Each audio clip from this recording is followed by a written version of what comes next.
Welcome to Women Talks. Today we have Dr. Tracey Adams. She's a passionate advocate for women stepping into their power, leading with confidence, and embracing emotional intelligence.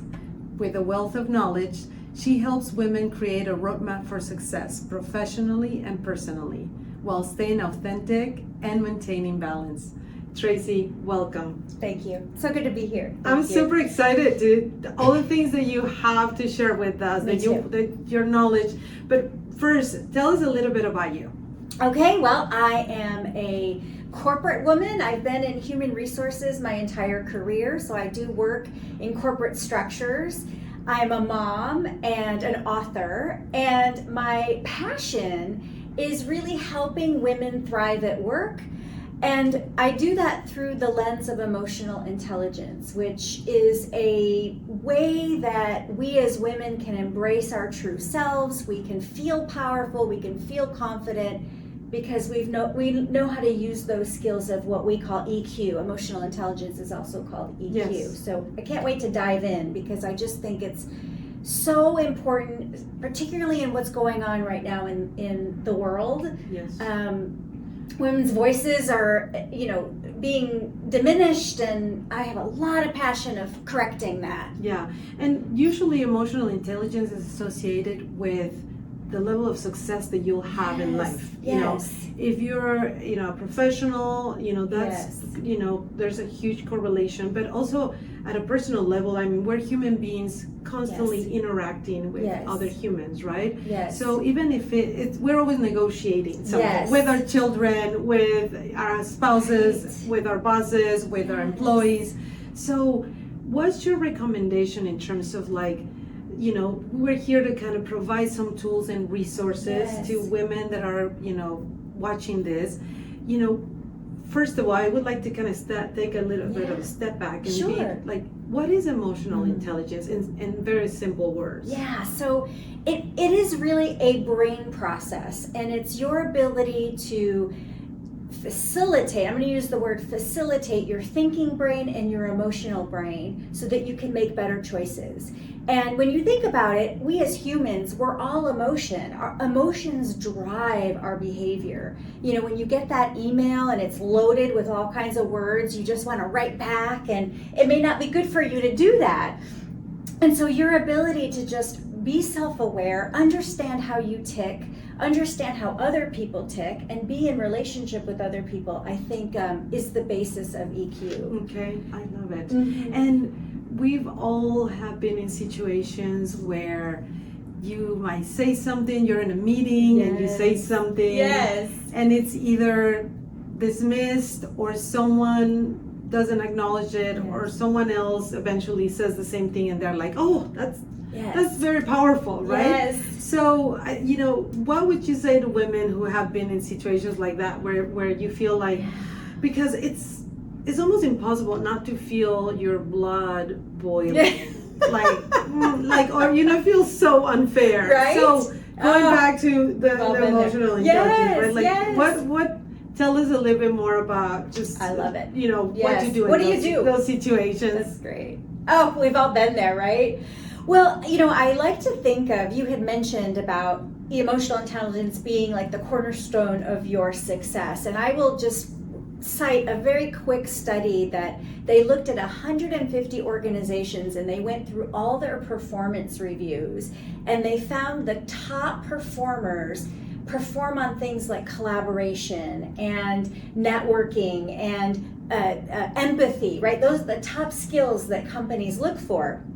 And when you take those skills and put them in a meeting, that's where the rubber hits the road, right? Like, we could be at our desks, and even through email, you could be safe in email, and you definitely have to have that connection with other people and know what to say when you're writing. But when you're in a room with other people, that's where your brain gets hijacked. And so what I usually tell women when you're in that social situation, there are 3 things I usually recommend to women just to prepare yourselves.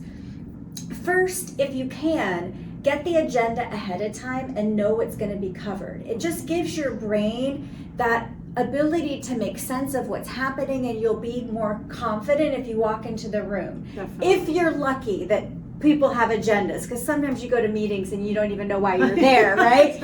And that's okay. This could have been another email. That's right, exactly. So when you're in the meeting, you hopefully know what's happening. The other tool I recommend too is get to the meeting like 5 or 10 minutes early, so that when you're not the last person coming in. Have you ever seen the people that are really disheveled and they're coming in? I know a lot of us, I can speak for myself, sometimes I have social anxiety and I don't want to get there early because like people are going to want to talk to me and I really want to just talk about the work. But if you can be the person in the room that just sort of gets in, settles in, relaxes, your brain likes predictability.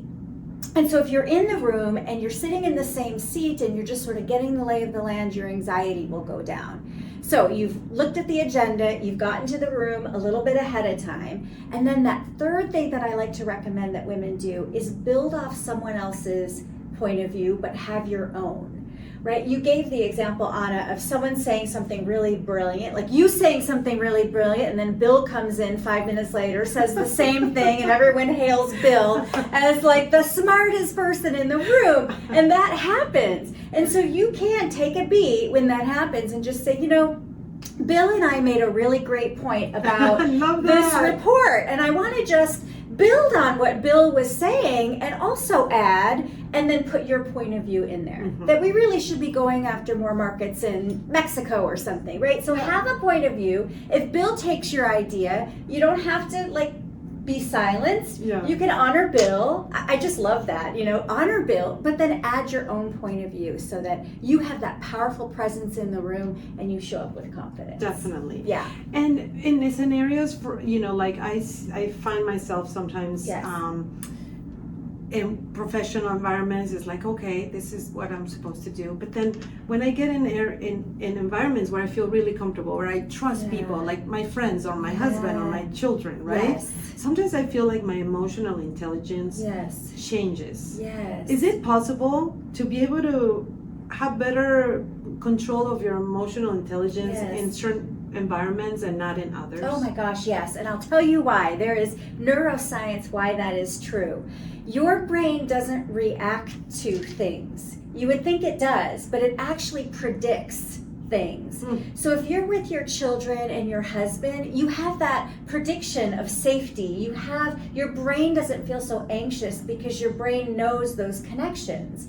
But when you're in new situations, or let's say you're doing a board presentation, your brain gets really hijacked because it hasn't done that over and over and over again. The human brain is wired for efficiency. That's why it predicts. So oftentimes you just want to practice. So if you, let's say you're going to do a board presentation, get those friends and family around the table and stand up and just try it over and over and over again so that the brain can predict. And again, I will also say, one of my favorite researchers used to say, when it's hysterical, it's historical. Right? Don't you love that? Meaning that if your brain is predicting, sometimes you have a feeling that's from the past. So you know when you get into something with your husband and you think you should be really emotionally intelligent with the trusted person in your life, you could get into an argument with your husband and it's really about something that happened when you were 9 years old. That's why self-awareness is so important. So you stop and you pause. If your husband says something that's, you know, a hot button for you, you pause before you speak and you just go through a mental process thinking to yourself, okay, what's happening here? What am I thinking? What's the story I'm making up? What's the feeling? And when have I had this feeling before? How old was I when I had this feeling before? Wow. It gives your brain a chance to catch up with what's happening, and then you can speak with a lot more grounding. Yes, recognizing, and that is probably this space is such a unique element, right? Because it enables us to actually see ourselves. To pay attention to what we're doing, and that is the most challenging for me personally when dealing in some situations that I know my emotions are involved. Is just pausing and separating the situation from what you just explained. That is most likely related to something that we have experienced in the past and has caused, I don't know, trauma probably. And So it's understanding that there's another component, taking a role in that conversation. That's right. And as women, we're not socialized. We're socialized to take care of everything, right? Yes. My best phrase that I've been using a lot lately is "I'll get back to you." I'll get back to you. Right, because we want to jump in and make it right and make it okay for everybody, and we put so much on our calendars, and we're taking care of kids and family and work, and so that's my new mantra today is I'll get back to you on that. It gives me pause. It lets me pause on making decisions when I practice that. What do you think is the biggest challenge that women have in nurturing, developing their emotional intelligence? Well, I'll just tell you that last Friday I got an email that, we're in a very interesting time right now, Anna, with women we're sort of being questioned now about our value. We're scrubbing languages. I work in an industry where we have to write grants, and so even grants are being scrubbed with certain language, like even the word woman, right? So what I want to say is our challenge is, we women, we don't like to rock the boat.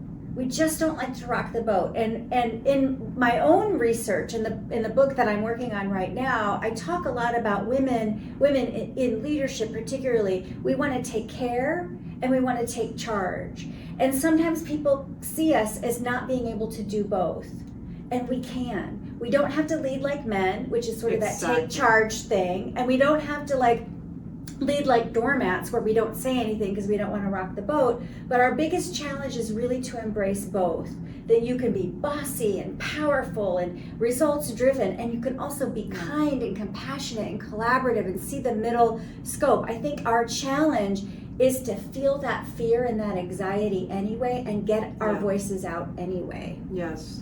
Do you think that practicing, are there some, sometimes I feel that sometimes we stay quiet because we don't want to, right? We don't want to offend. We don't want to come across as rude or angry or, so are those emotions that can actually stop us from developing our emotional intelligence? Yes. The tool I teach for EQ are three things. What do you think? What do you feel? And what do you want? Now, the want is the hardest for women. We're not socialized to ask for what we want. So a lot of the work that I do with coaching women really is about, well, Anna, what do you want here? And so many times women will say, I have no idea. So using emotional intelligence then is really being able to state with clarity for yourself and someone else, what am I thinking? What am I feeling? And then what am I wanting? It's very powerful. It's a way to get your opinions and your point of view out into the world. Definitely. Yes. I love this conversation, and I know we're gonna have probably a lot more to talk with you because you're a wealth of knowledge, and it is such an interesting topic. Yes. And I would love to potentially have a series of conversations that help us develop our emotional intelligence and gives us tools and resources to thrive in life. Yes. Tracey, thank you so much for being here. Thank you for watching us.